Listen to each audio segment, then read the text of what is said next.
Assalamualaikum warahmatullahi wabarakatuh. Kembali lagi bersama kami di DLS Channel. Jangan lupa subscribe, like, dan komen. Mari tonton sampai selesai, supaya tidak gagal faham. Sosok Ralilur akan selalu tersemat dalam sanubari setiap umat Islam di Madura, khususnya warga Nahdien Kabupaten Bangkalan, umumnya Jawa Timur, karena semasa hidupnya, waliullah yang bernama asli Kiai Haji Kholilur Rahman yang merupakan cicit dari Syekhona Muhammad Kholil bin Abdul Latif ini, selalu menjadi rujukan setiap umat muslim di Madura, maupun di Jawa Timur untuk meminta barokah, agar mendapat limpahan kebaikan dalam hidup dan juga harapan terbaik di akhirat. Kiai yang terlihat nyentrik, aneh dan kadang tidak sesuai logika dalam bertindak itu sudah wafat. Meskipun demikian karomah beliau akan tetap terkenang sampai kapanpun. Di masa hidupnya, Ralilur dikenal sebagai kiai yang tidak peduli akan kemegahan duniawi. Dengan penampilannya yang bersahaja, beliau total kepada Allah melalui proses spiritualnya yang kontroversial. Di antara perilaku Ralilur yang dianggap paling nyeleneh adalah berendam di air laut siang malam. Hanya orang terpilih saja yang bisa melakukan hal semacam itu. Diakui bersama ia juga memiliki mukasafah atau kemampuan meneropong masalah yang akan terjadi. Bahkan untuk melihat peristiwa yang akan terjadi di masa depan, Ralilur seolah bisa melihat di balik tirai saja. Tak heran jika selama ini banyak orang yang antri untuk menemuinya, mengharap mendapatkan barokah.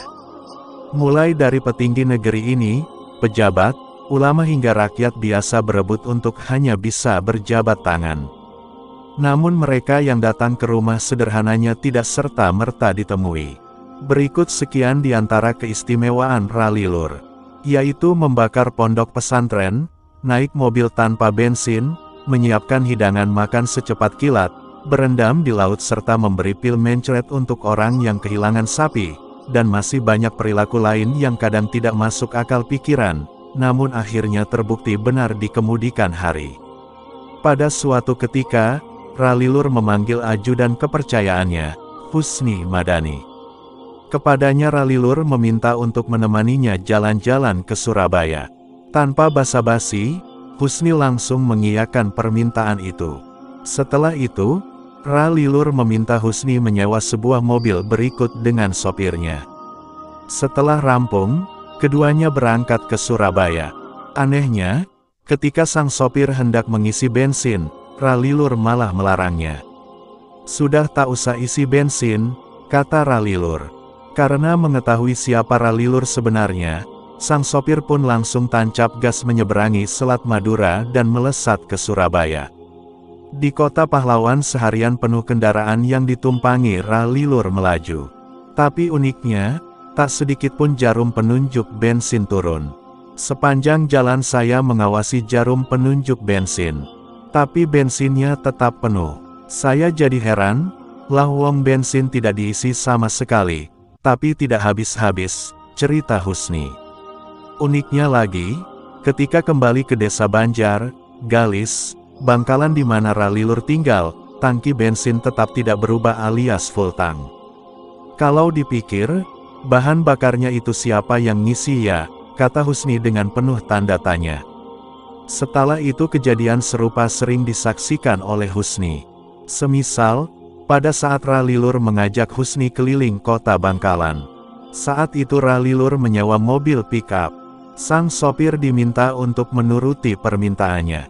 Seperti halnya kejadian sebelumnya, ketika sang sopir hendak mengisi bahan bakar, Ralilur melarangnya. Lagi-lagi orang yang mengikuti perjalanan Kiai Kasaf ini terheran-heran, karena sejak berangkat sampai pulang bensinnya tetap pada posisi awal. Kisah dari Kiai Kasaf ini tidak berhenti di situ. Ada yang lebih unik lagi. Cerita berawal ketika salah seorang kiai yang tidak bisa hadir pada undangan di resepsi anaknya Husni. Keesokan harinya, sang kiai datang ke rumah Husni untuk meminta maaf karena tidak bisa hadir dalam pesta pernikahan anaknya. Apa alasannya? Inilah yang ajaib. Ternyata kiai tersebut mengaku tidak bisa hadir karena kedatangan Ralilur ke rumahnya. Padahal 300 kiai yang diundang ke acara tersebut menyaksikan bahwa Ralilur sedang pentas main drama. Saya heran, lah wong pada malam itu bersama saya, tapi ada seorang kiai yang mengatakan Ralilur sedang bertamu ke rumahnya, ungkap Husni. Kejadian serupa juga terjadi pada kerabat Husni yang ada di Jakarta. Itu terjadi saat Hail Kiai Haji Amin Imron. Pada acara tersebut, tiba-tiba Ralilur datang. Kontan saja tuan rumah heran melihat kehadiran kiai yang jarang muncul di depan publik itu. Anehnya lagi, tiba-tiba Ralilur bertanya kepada tuan rumah soal foto dirinya yang dipajang di dalam kamar. Mana foto saya yang dipajang di dalam kamar? Padahal sebelumnya Ralilur tidak pernah datang ke rumah kerabat Husni itu. Yang membuat Husni sangat heran, karena ketika itu Ralilur dikabarkan ada di Jakarta menghadiri acara hal serupa. Padahal sebenarnya kiai aneh itu ada di rumahnya, Desa Banjar, Kecamatan Galis. Berarti, lagi-lagi Ralilur berada di dua tempat yang berbeda dalam waktu yang bersamaan.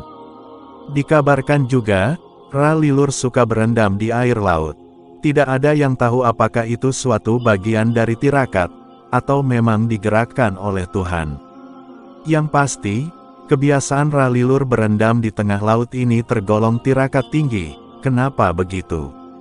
Siapa orang yang mampu kedinginan di tengah laut apalagi pada malam hari, belum lagi gangguan hewan laut.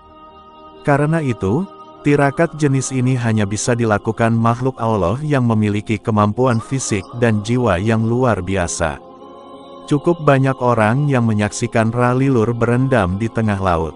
Bahkan suatu ketika pernah terjadi peristiwa menarik yang dialami oleh nelayan. Kala itu seorang nelayan asal kecamatan 10 sontak kaget ketika mengangkat jaringnya yang terasa berat saat melaut. Ternyata setelah diangkat jaring itu tidak berisi ikan melainkan tubuh manusia. Yang lebih mengagetkan lagi ternyata tubuh itu adalah tubuh Ralilur yang sedang membujur. Kontan nelayan itu menceburkan kembali tubuh Ralilur ke laut. Menyaksikan peristiwa itu, si nelayan semakin percaya betapa Ralilur adalah waliullah atau kekasih Allah. Sejak peristiwa itu, hasil tangkapan nelayan tersebut lebih banyak daripada nelayan lainnya.